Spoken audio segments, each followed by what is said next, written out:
Dia kata bila mandi ni takkan ada lagi peristiwa malang dalam hidup dia. Inilah contoh-contoh orang yang percaya amalan khurafat. Yang bukan-bukan ni. Okey, yang kedua apa? ABC. Aku dulu. Semua bangun. Allah. Aku dulu. Tunggulah aku.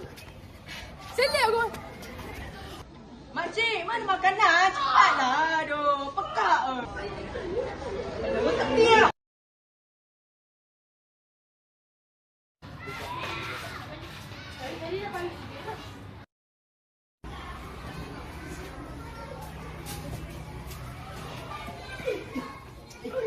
Ambil kau.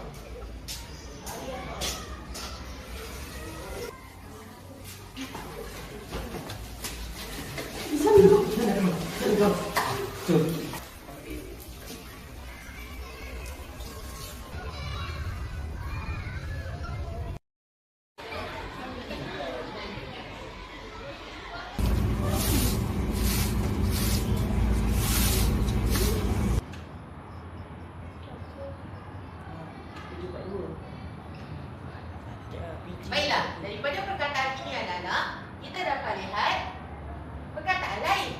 Cuba teka perkataan apa kat dalam ni? Ya, Cikgu, tandas.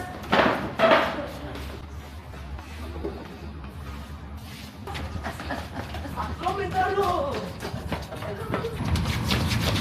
Nampak tak apa aku nampak? Nampak apa? Bukan tu lah bawah tu. Tu bawah tu. Aku tahu apa yang Faiz fikir. Ya. Ambil kau. Daun ni tahu. Faiz!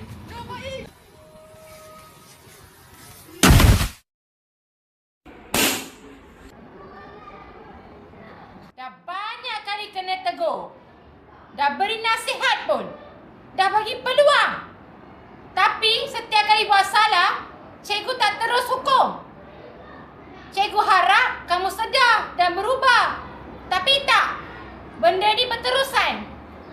Tapi sampai hari ni, kamu masih ulang kesalahan yang sama. Kamu kena faham. Bila cikgu tegur, itu tandanya cikgu masih ambil berat. Sayang pada kamu semua. Di sekolah ni, kita perlu hormat guru-guru, hormat kat kawan-kawan, hormat kat semua warga sekolah. Kalau kita tak hormat pada mereka, macam mana kita boleh harap orang hormat kat kita?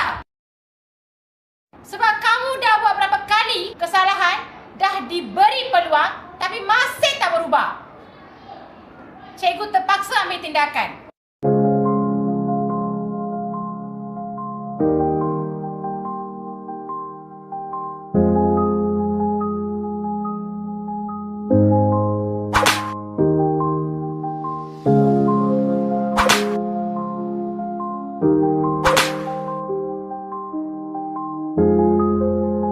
Kami minta maaf, cikgu.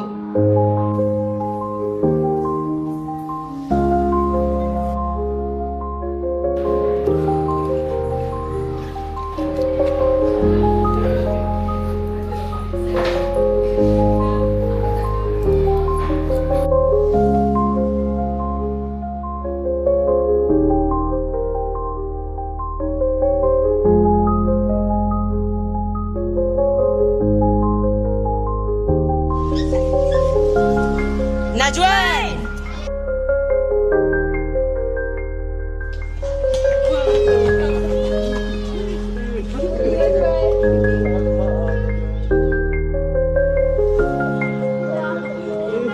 Maafkan aku ya. Aku banyak dosa dengan kau. Sama-sama.